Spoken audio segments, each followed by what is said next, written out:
Hello everybody, you have tuned in to Eric Jose on Making a Murderer on YouTube. I cover virtually any aspect of making a murderer. I go over the evidence, the documents, the photos. So if you like, stay tuned, and in the future I'll have many more videos besides the one you're about to see.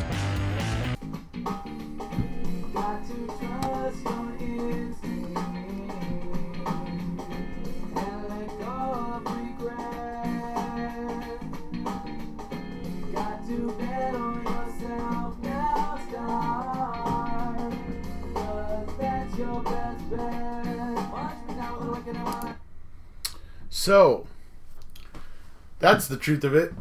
It's up to us, people, and it's up to everybody out there to find their voice and find a way to make it heard.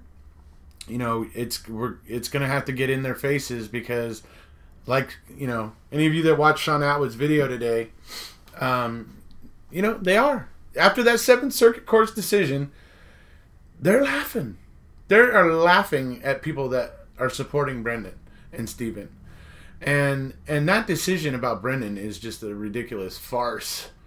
You know, a farce of justice, a farce of, you know, fair play. I mean, it's just ridiculous. But, you know, I know a lot of people are out there calling it the 7th Circus and stuff. I don't know if that's really fair to Judges Rovner, Wood, and Williams. But, you know, because they're there at the 7th Circuit Court, and they clearly saw this the way it was, and clearly tried to do the right thing. So, I don't know if the whole court can be called a circus, because, you know, little under half of them tried to do the right thing. However, I gotta say, after this past week, thinking about this decision, thinking about what was in the decision, and if you guys have seen the video that I did about the decision, I mean, the fact that I spent an hour and a half on it should really tell you something. It's just so ridiculous. Things like, they talk about Brendan was found guilty of helping mutilate a corpse. Who did he help? Who was actually convicted for mutilating that corpse then, if he was just helping? Nobody. You know, which is fine. I'm sure the lawyers out there are going to be like, oh yeah, that can happen, and in the way the law works, blah blah blah blah. Yeah, okay. And still, it's still bull. It's still BS. It's ridiculous. And so that's just one thing. And for me, it is about things that just don't line up. And that is definitely one. That is one that doesn't line up. Stephen was never found guilty of mutilating a corpse. So who was Brendan helping? Right? So there's that. Then there's also the fact that he says that the state court's fact-finding was reasonable. I have no idea how he could say that. After Laura Nyrider gives him an itemized, you know, list of what was in the media, what was fed to him, what, you know, basically all this information that they feel is damning, and she gave him a list of the places where this all came from, and he did ask for it. He asked Luke Berg for it in the original oral arguments on the three judge panel. He asked Luke Berg for it, and Luke Berg was like, oh, I don't know. I don't know if it's ever been made. And the moment that they came to Laura Nyrider, the first thing she did was address Judge Hamilton and told him exactly where he could go and find that list of what Brendan could have found out from the media and what was fed to him directly, and all of it. And he can look at that and look at the confession and look at all this, and he can say that the state's fact finding on this was reasonable. In what way? Everything was fed to Brendan, so there's no way to say that he offered anything incriminating. You can't say it before he does. That's a problem. And when it happens all throughout the interrogation, that you know what amplify means, right? That's what that is. They're doing it constantly. throughout the entire interrogation. Constantly. Not once or twice. Constantly. So, I don't know how they can find the state's fact-finding reasonable. That is just ridiculous to me. And that brings us to the last main point for me that sticks with me after reading that decision. And that is citing that damn control question. I can't believe it. It's like reading Judge Hamilton's decision was like reading the words of Tom Fassbender. I can't believe it. I was reading that part and I was going, did they bring Fassbender in to help write? That's what that looked like, because he puts the freaking the transcript of that right in there in the decision, saying, "Oh yeah, Brendan was resisting officers. He was resisting them when they asked him the control question and blah blah blah." Right? And they make it up. I'll show you guys the document here too. But they make it up that she had a tattoo on her stomach. Okay, she didn't. They just make it up, and they ask Brendan, did she have a tattoo on her stomach? At first, his first response to Tom is,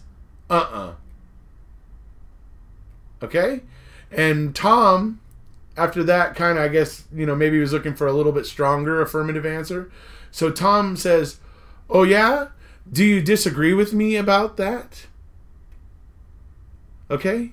You understand, he's asking Brendan, do you disagree with me about that? Which he just clearly said, that he didn't see a tattoo on her belly.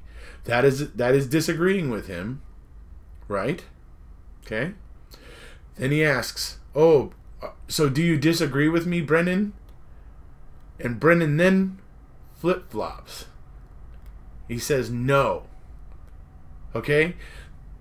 The reason why it's important, because in order for him, the right answer to Tom Fassbender's question would have been, "Yes, I disagree with you. She didn't have a tattoo."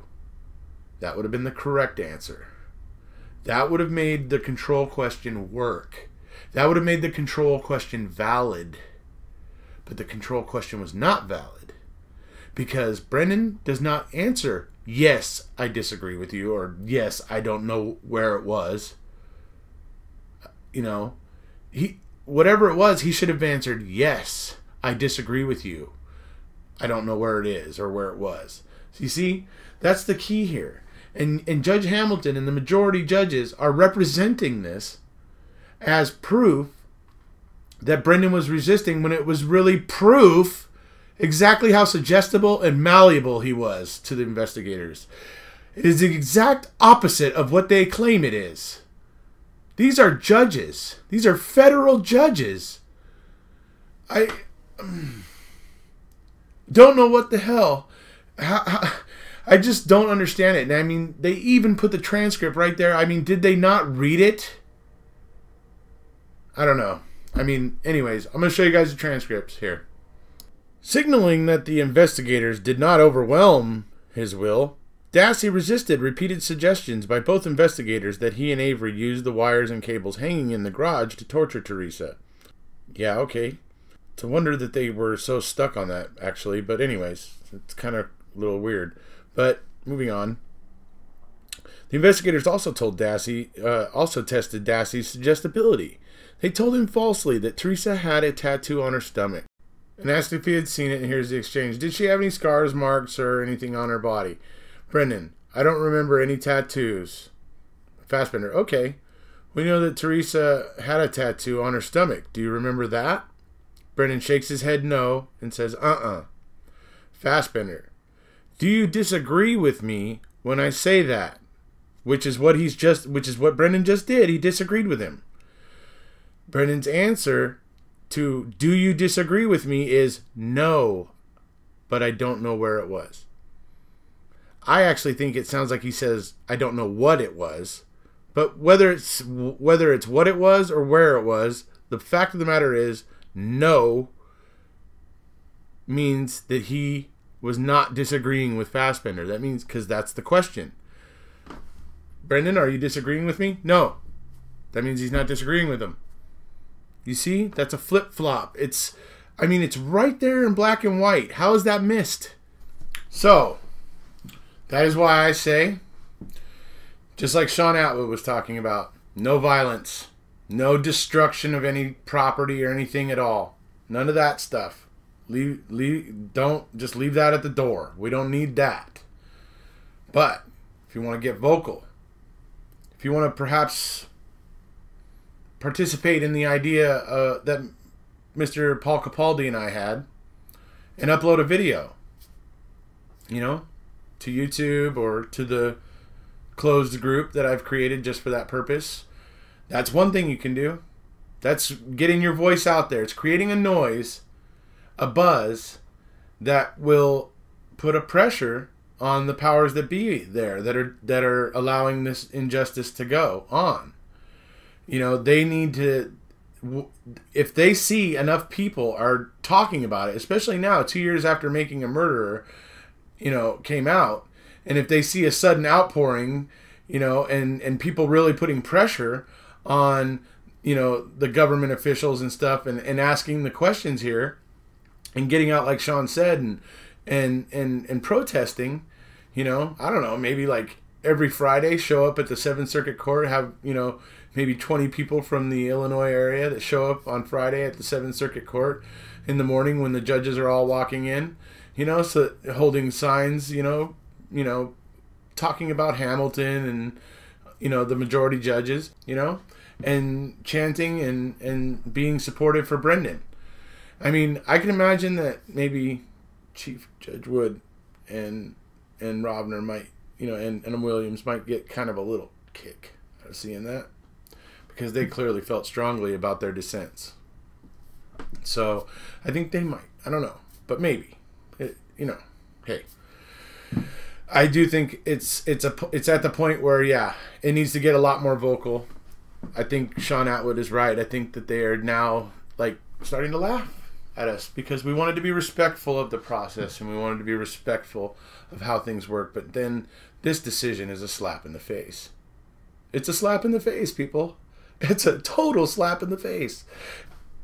I've just shown you one good reason why it's a slap in the face. And I've talked about 2 other reasons why I feel that it's a huge slap in the face.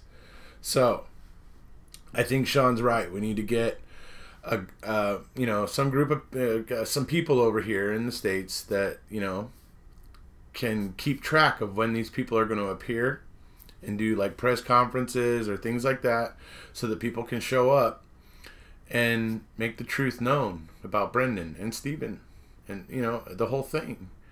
The whole darn kit and caboodle, So that's what Sean was saying, is that we need to get somebody over here in the States, probably from the area of Illinois and Wisconsin, because they're right next to each other.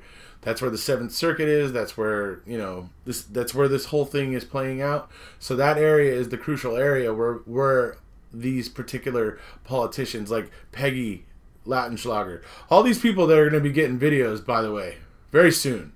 Peggy Lattenschlager, Thomas Fallon, Hamilton, definitely. I'm definitely going to be devoting a video to the just, I don't know what to say about Hamilton. That guy, I don't know. He looks at this case and he sees a honest confession. He doesn't see Brendan's will being overborne.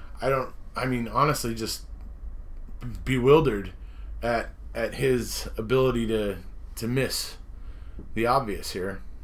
So there's going to be a video about him, and some of the political people there. And because there's some stuff out there. There's some documents that show that, especially Peg L was a dirty dog, people. She was a dirty dog. She was so dirty. She was,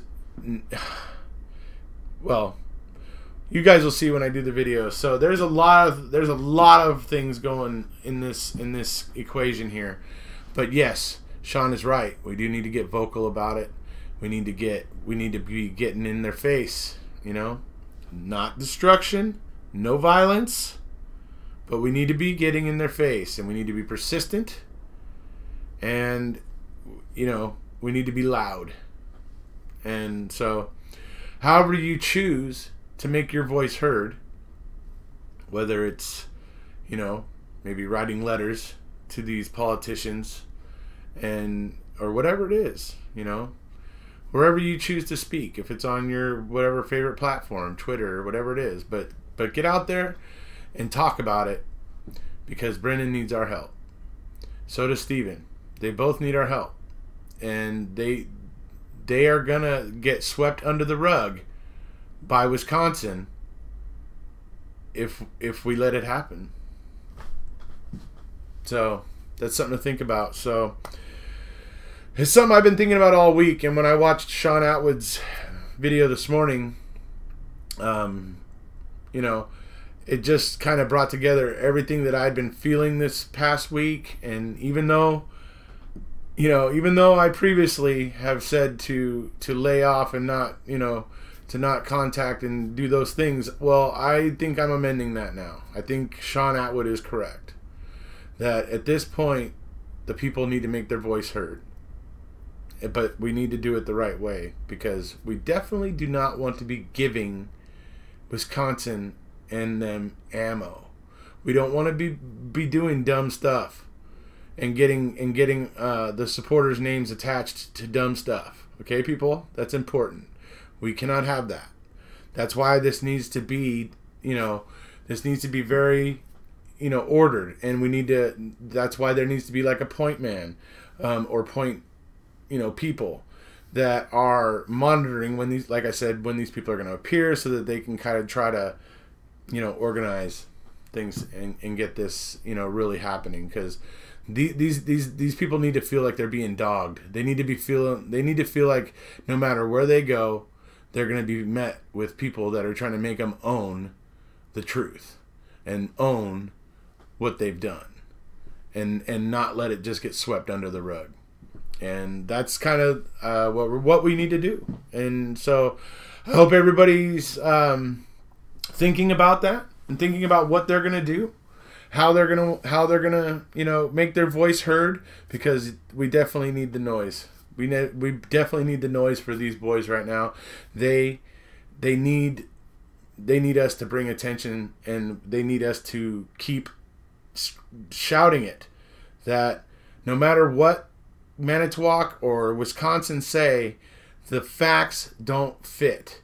They don't. In either case do the facts fit. And everything is just so suspect.